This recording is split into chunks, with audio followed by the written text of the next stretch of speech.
আসসালামু আলাইকুম রহমতুল্লাহ। আমাদের সমাজে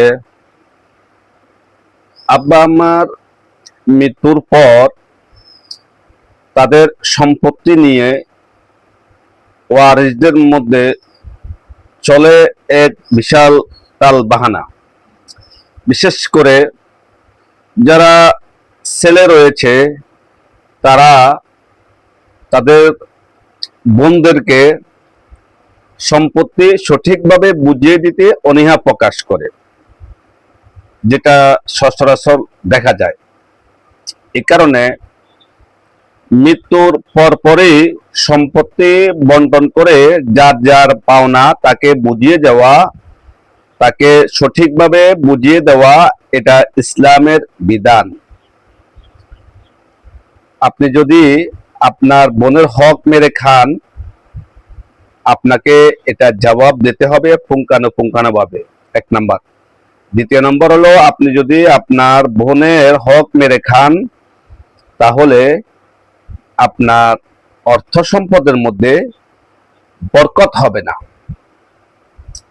আপনি অনেক টাকার মালিক, অনেক টাকা কামাই করবেন ঠিক, কিন্তু আপনি বরকত দেখবেন না।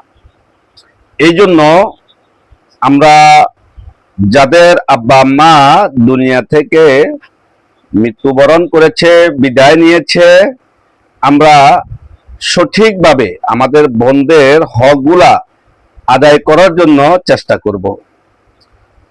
হক আদায় করার সময় সর্বপ্রথম দেখবে, বন্টন করার পূর্বে যে কাজগুলি করতে হবে সেটা হলো,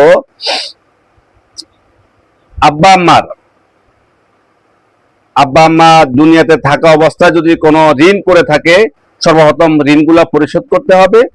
তারপর আব্বা আম্মার জিম্মাদারিতে আব্বা আম্মা যদি কোনো ওসিয়ত করে থাকে, ওসিয়ত পূরণ করতে হবে। এরপরে আপনার সম্পত্তিগুলা, আব্বা আম্মার এই রেখে যাওয়া সম্পত্তি ওয়ারিসদের মধ্যে সঠিকভাবে বন্টন করতে হবে।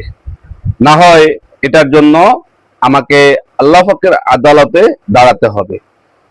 সকলেই ভালো থাকবেন, সুস্থ থাকবেন। আসসালামু আলাইকুম।